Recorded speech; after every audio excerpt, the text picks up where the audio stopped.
going to do a voiceover for this lap guide because I feel like it will benefit a lot of people with hopefully extra participation for the special event. So let's get right into it.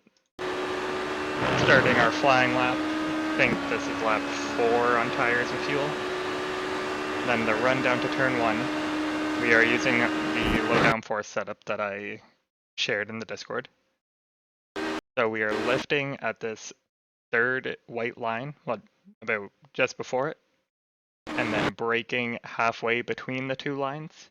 And you gotta be gentle on the brakes to not overload the front so that you're actually able to turn properly for this corner. And then you want to aim to just barely miss the yellow. I kind of missed it there. And then move on the throttle. And be careful of the bumps here. I almost lost it. If you go outside of this curb with all 4 tires, you get 1x. This curb here. So you have to be careful of that. Then coming into this next corner, you don't really have to hit the apex for turn 2.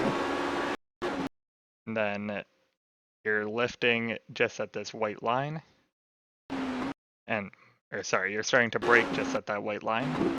You're letting your car track out to straddle this curb. You don't want your right side to be on the curb because the curb is 3D, it's bumpy, it'll hurt your braking performance. Then you're turning in and aiming for kind of a late apex. Just keep it on that curb. You want to stick it as far right as you can, smooth power delivery up the hill, and then be careful on your upshift here. It may knock the rear loose slightly like it did here. You just have to do a small lift over the crest, and then you have to stay within this curb with all 4 tires. So I am just barely on the edge there. I'm coming into turn 5, the hairpin. In these conditions, this is the official conditions, I am lifting and braking just about at this white line. For the 1000 conditions, they're slightly better. I'm lifting at this white line and braking slightly later. Then you want to turn in, get a nice apex, and then smooth power delivery to not lose the rear. Then this is probably the most complex part of the track. You gotta be careful if you're braking and everything. So it's a small dab on the brakes in these conditions. In the 1000 conditions, I believe it's just a lift and a downshift. Then you roll the speed in, and then you're braking as you approach the curb. Then you're straddling the curb like you were in turn 3. Then you want to turn in and hit an early / normal apex. You don't want to late apex this that much.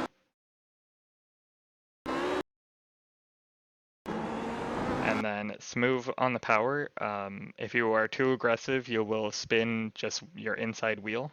I tried to tune that out of the setup as much as I could. So you gotta be careful of that. And then use all the track on the exit. And coming down the hill, you want to keep it tight left here. And then you're lifting just before the white line and braking at the white line. Then you're letting the car go out wide before hooking it in to hit a late apex. Your car will understeer over this crest, so you gotta be pointed mostly in the right direction. And you can oversteer if you jump over this curb a little.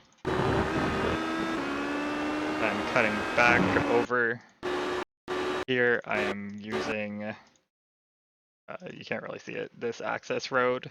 The way I have my monitor set up, I can see it as I drive by. So I'm braking at that. You want to be on this white line, but you don't want to touch the curb. So I could have used slightly more track. Yeah. And then turning in, you want to aim for, the yellow curb there. You want to keep it tight on that. Then smooth on the power. You don't want to use or go too wide, because you have to cut right back to the left for the next corner. And then lifting at the start of the white curb and braking at this red. And then keep it tight to this curb, it's slow on the power, or full power, and then this corner is tricky, but it can be flat.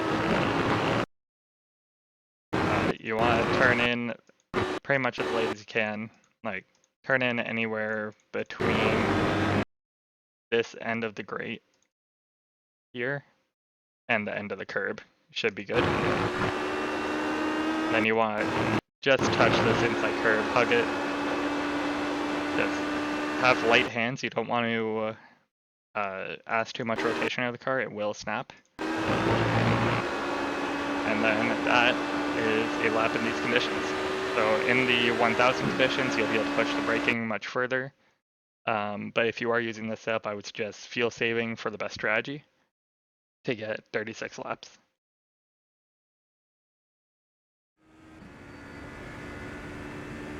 That was your fastest lap of the session.